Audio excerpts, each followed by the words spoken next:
Hello and welcome to Ficky Frames 2025, and I'm joined by Venky Mysore, who's the CEO of Red Chilli Entertainment and Night Riders Group.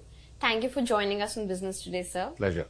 Sir, I want to start by asking you that, how will technology change business of sports and entertainment for you, because you're heading both the sectors?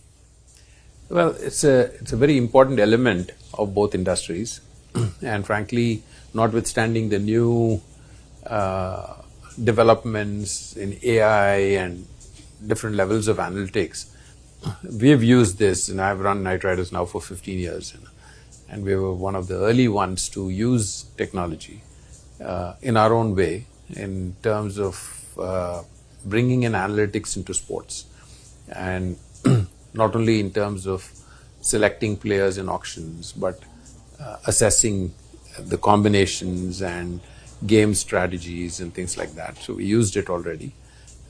Similarly in films, I think a big part of it is also about the efficiencies that you bring in to filmmaking or content creation, and therefore from a business standpoint, how does it translate?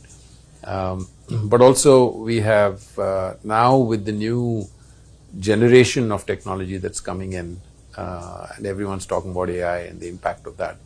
I think one thing we know about AI is that we don't know enough about it yet. And so what will be the touch points, how it will impact everything is going to be a big question. But it's exciting because ultimately you're looking at different levels of efficiencies that will be brought into AI, through AI, whether it's in sports or in entertainment, which will make our product a lot more accessible to the markets that we are targeting. So let's see how it progresses, but things are moving really fast. But how are you exactly positioning yourselves to make the most of the situation? I think one is to be very open-minded and embrace change and technology, because there can be a tendency to fight it. For example, scripts and writing scripts.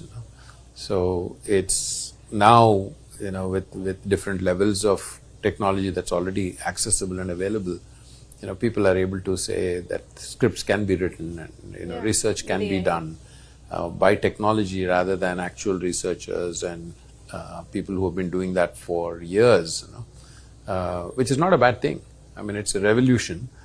In the short run, it might disrupt certain types of industries, but it's good because automatically that'll help people upskill and skill themselves in different areas that they can contribute in. So I think one needs to be very open-minded and be very alert to these changes and have very specific initiatives around it proactively, which is what we have tried to position ourselves to do. If you were to write a playbook, how would India sort of position itself so that we can reach on a global stage, not just in sports but also in entertainment? What do you think that would be the key? Well, I think it's happening. I think the world, the connectivity of the world, is because of technology. It is rapidly increasing. So people in different parts of the world have access to content, and when we are able to create the right type of content, be it in entertainment or in sports, it'll always have a market to it.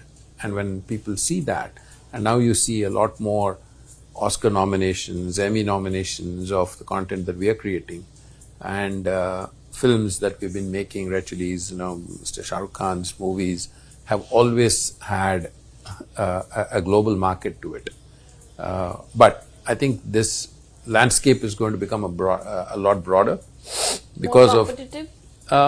Obviously competition is always going to be there, and when there is business, there's always competition, and so you shouldn't shun it, but you should just embrace that, and you just have to get better and at operating in a very competitive environment. But the beauty about it is that the scale of the market and the size of the market will keep expanding because of our ability through technology to take it to markets that we have not been there in before. So I think there is going to be a very rapid, this is like a hockey stick, I feel, where the investments have been taking place and initiatives have been happening, and now you're going to see an upward trend in India, in all spheres that we are operating in, will well and truly get on a global map, and entertainment and sports will be a big part of it. I mean, IPL, for example, if you look at what has happened to IPL, if you look at media value on a per game basis, IPL is only second to the National Football League in the US in all global sports. Imagine that in 18 years if we've been able to achieve that. That's just a benchmark and a model to show that, if we get things right, what can be achieved. So I expect that a lot of this will happen in other spheres as well. And what sort of a leadership style do you, mold yourselves to? Because you're also heading a sports and another with entertainment. I think the best way I can describe it is that I always tell people one of the perks of my job is that I'm constantly in the company of high performers, whether it's in sports or in entertainment. I think one of the keys is to recognize what our roles are and what my role is, and confine myself to that, and not because I don't ever crave for the spotlight. And when you stay away from that, everyone's happy, because the spotlight belongs to the people who deserve the spotlight. So we have to understand, or I have understood, and I've worked with my team for them to understand that we are running the engine room. The engine room needs to function flawlessly. When that happens, everything else works. And for people to understand that, and because there's an easy tendency to be in this industry, which is very visible, that everybody is seeking some visibility, that becomes a problem. So if I were to summarize my management style, I don't crave that. I like to be in the background, and I like to have my team and surround myself with people who think the same way. So then everything works. But there are others who sometimes feel like, I need to be there too, and that becomes problematical. So leadership, call it leadership style, or the environment that I've tried to build, is to have people who understand their roles and focus on their roles so that everything else works. Lastly, your outlook on the sports economy and the entertainment, because entertainment is seeing sort of a transformation with certain lull periods also. So your outlook on that? Well, I think it's a process of change. I mean, the old adage that the only thing constant is change, and so I think COVID brought about certain changes in audience behavior, theater going, or how content is consumed. But all this will change.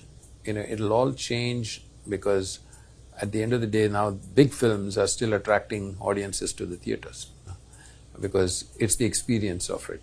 So the challenge that is thrown to the industry is, okay, there's a certain behavioral change that's come about. How do you adapt to that? So one has to be ready to keep innovating and adapting to that change.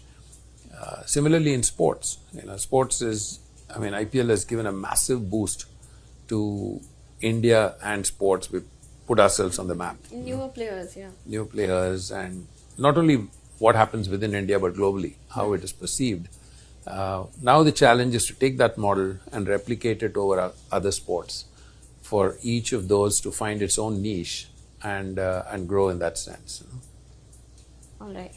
Thank you so much for speaking Pleasure. to Business Today. Absolutely. My pleasure.